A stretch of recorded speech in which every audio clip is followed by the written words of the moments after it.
Hello students. आज हम इस वीडियो लेक्चर में नेक्स्ट टॉपिक कवर करेंगे। जैसा कि पिछली क्लास में हमने देखा था ओम का नियम। तो जैसा कि आप जानते हैं कि आपके एग्ज़ाम भी बहुत नज़दीक आ चुके हैं। कई बच्चों की रिक्वेस्ट आ रही थी कि सर जो टॉपिक रह गए हैं उसको भी आप कवर कर दीजिए और कुछ इम्पोर्टेंट क्वेश्चन भी बता दीजिए। तो बहुत ज़्यादा समय ना लेते हुए टॉपिक कवर करने पे फोकस करते हैं। तो जैसा कि हमने पिछली क्लास में लेक्चर में देखा था कि ओम का नियम क्या होता है, ओम के नियम की क्या कमियां होती हैं। इस क्लास में हम देखेंगे कि किरचॉफ के नियम क्या होते हैं। ये इम्पोर्टेंट क्वेश्चंस बनते हैं, 5 नंबर के बन सकते हैं कि किरचॉफ के नियम लिखिए। तो किरचॉफ के नियम, जो किरचॉफ ने 2 नियम दिए थे, एक तो किरचॉफ का धारा नियम और दूसरा किरचॉफ का धारा नियम और दूसरा एक किरचॉफ का वोल्टेज नियम, जिसको शॉर्ट में केसीएल और केवीएल के नाम से जाना जाता है। केसीएल किरचॉफ करंट लॉ और केवीएल किरचॉफ वोल्टेज लॉ। तो देखेंगे किरचॉफ करंट लॉ क्या होता है। किरचॉफ ने इस नियम को 1842 ईस्वी में जो है वैद्युत परिपथ संबंधी 2 नियम दिए, जो बाद में इन्हीं के नाम पर जो किरचॉफ का धारा नियम या किरचॉफ का वोल्टता नियम के नाम से जाना जाता है।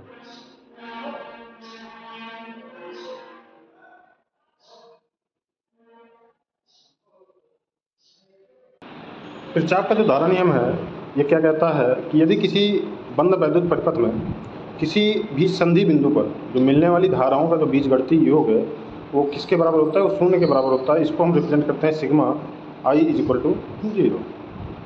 इसी को जब हम और बृहद रूप में देखेंगे तो ये निकल के आता है कि जो संधि है, ये जो संधि है, इसमें आने वाली जो धाराओं का जो योग है वो जाने वाली धाराओं के योग के बराबर होता है।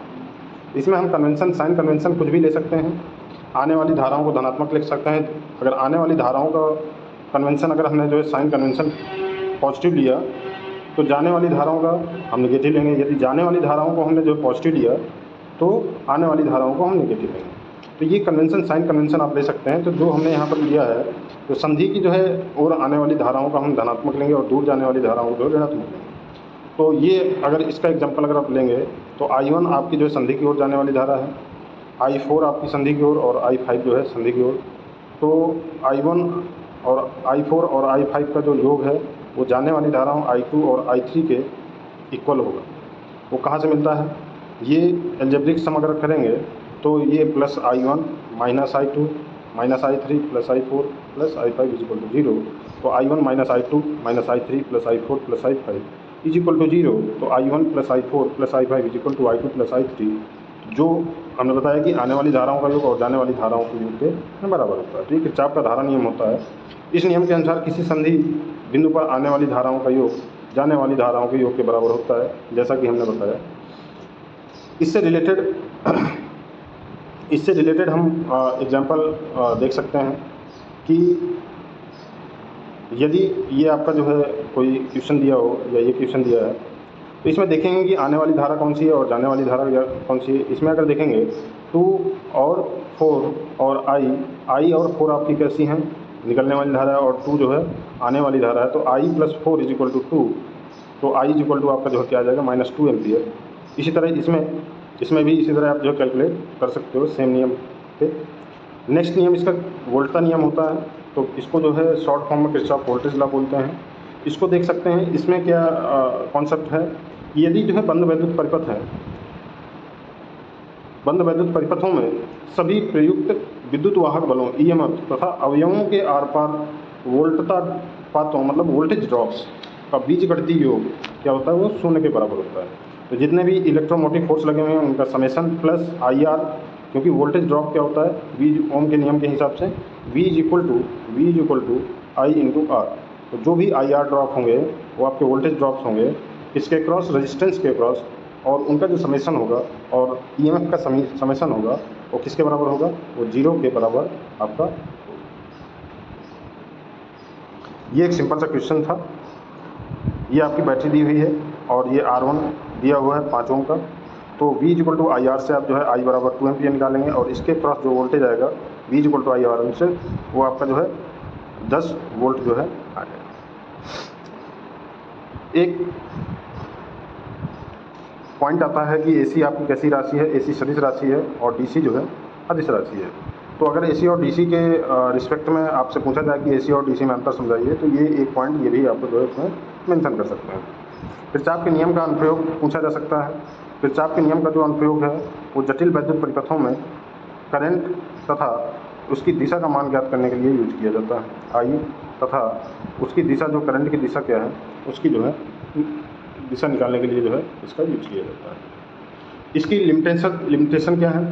किरचॉफ के नियम के साथ साथ इसमें ओम का नियम भी आवश्यक होता है।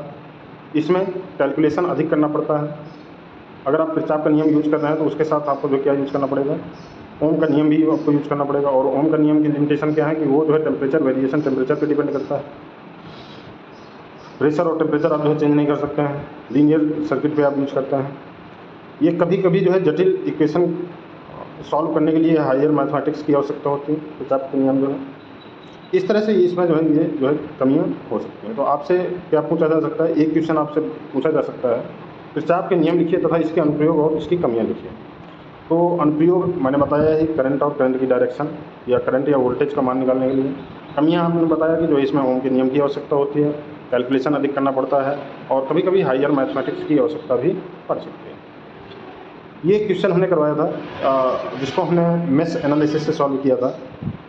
इस क्वेश्चन में आपके पास जो है 2 बैटरी लगी हुई हैं E1 और E2 और इसको सॉल्व करने के लिए हमने इक्वेशन बनवाया था।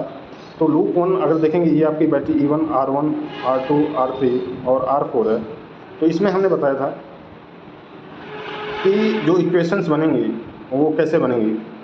अगर हम लूप 1 ले लें, ये लूप 1 आपका अगर हम इसको DAB मान लें लूप, तो ये लूप हो जाएगा। अगर हम साइन कन्वेंशन देखें तो स्टार्टिंग पॉइंट में जो आप साइन लेंगे, जैसे यहाँ आपका प्लस माइनस है तो माइनस से अगर चालू करेंगे तो ये वाली डायरेक्शन देखें तो -E1, इसमें इस वाले A और B जो ब्रांच है इसमें अगर देखेंगे तो 2 प्रकार की करंट जा रही हैं, एक I1 क्लॉकवाइज डायरेक्शन में और I3 एंटी क्लॉकवाइज डायरेक्शन में। क्योंकि हम लूप 1 ले रहे हैं तो I1 minus I3 into R1। फिर B और D ब्रांच में देखेंगे तो इसमें 2 करंट जा रही हैं, एक I1 क्लॉकवाइज डायरेक्शन में और एक I2 अपर डायरेक्शन में। तो I1 minus I2 into R2, ये इक्वेशन फर्स्ट बन गई। इक्वेशन लूप 2 अगर आप देखेंगे तो लूप 2 इक्वेशन अगर देखेंगे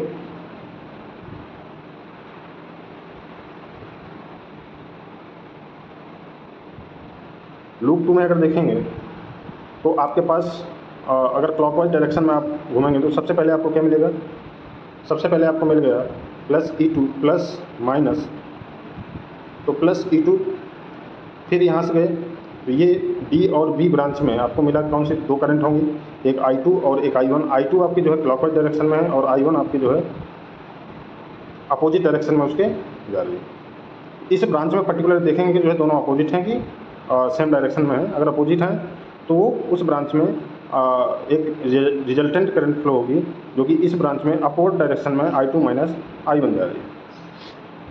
ये हमने समझाया भी था कि कैसे हो जाएगा। अगर हमने ब्रांच में हमने मान लिया कि इस तरफ करंट जा रही है और ऐसा कुछ है, I1 इधर की ओर जा रही है, I2 उसके विपरीत जा रही है, तो जो नेट करंट होगा वो क्या होगा, I1 माइनस I2 होगा। इसी तरह अगर आप जो ब्रांच में नेट करंट अगर इधर जा रही है तो उसमें जो है अगर उस तरह से इक्वेशन लिखेंगे तो I2 माइनस I1 हो जाएगा। तो ये प्रैक्टिस जब आप करेंगे तो ये चीज़ें आपको समझ में आएंगी।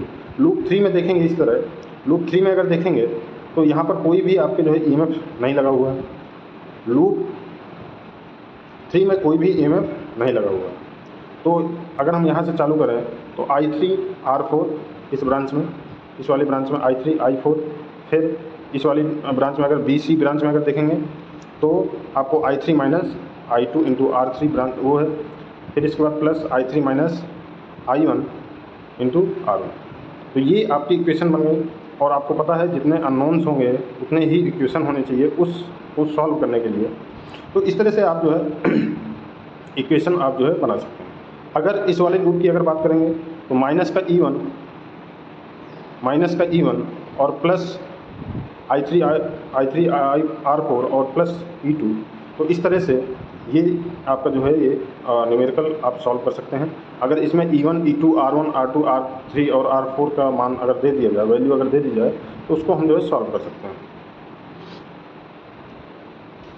ये आपका जो है पूरा इसका जो है सॉल्व किया हुआ है, तो इसको जब आप देखेंगे तो वो कैलकुलेट कर सकते हैं। तो ये आपका यहाँ पर देखेंगे कि इलेक्ट्रिक का पोर्शन जो है कंप्लीट होता है। तो एक बार हम देख लेंगे कि इलेक्ट्रिक के पोर्शन में हमने क्या क्या देखा। इम्पॉर्टेंट क्वेश्चन की बात करें तो आपसे पूछा जा सकता है AC और DC में क्या अंतर है, AC और DC में क्या अंतर है। आपसे पूछा जा सकता है डिफिनीशंस, धारा की डिफिनीशन क्या है, प्रतिरोध क्या है। एक ही क्वेश्चन में आपसे पूछा जा सकता है धारा, प्रतिरोध, EMF और पावर और वैद्युत विभवांतर। ये आपसे पूछा जा सकता है वैद्युत विभवांतर तथा विद्युत वाहक बल में अंतर क्या है, ये आपका इंपॉर्टेंट क्वेश्चन बन सकता है। फिर आपसे जो है पावर के बारे में पूछा जा सकता है, एनर्जी के बारे में पूछा जा सकता है, पावर ट्रायंगल क्या होता है ये पूछा जा सकता है, पावर इम्पीडेंस ट्रायंगल क्या होता है ये आपसे पूछा जा सकता है। इस तरह से डिफिनीशन आपसे पूछी जा सकती हैं। फिर आपसे पूछा जा सकता है कि ओम का नियम बताइए, इसकी कमियां क्या हैं, इसका यूज क्या है। फिर आपसे पूछा जा सकता है किरचॉफ के नियम आप लिखिए, इसकी लिमिटेशन और इसके यूजेज क्या है। इस तरह से इलेक्ट्रिक पोर्शन में ये चीज़ें आपसे पूछी जा सकती हैं। इसी में दूसरा पार्ट आता है मैग्नेटिक सर्किट। जैसे ही हमने इलेक्ट्रिक सर्किट देखा है वैसे ही हम मैग्नेटिक सर्किट देखेंगे। इसको हम नेक्स्ट वीडियो में कवर करेंगे। सबसे पहले इसमें कवर करेंगे कि जो है विद्युत और चुंबकीय सर्किट में समानताएं क्या हैं, क्योंकि अगर हमने विद्युत सर्किट हमने समझ लिया तो मैग्नेटिक सर्किट में भी काफ़ी सिमिलरिटी है, उसको समझा जा सकता है।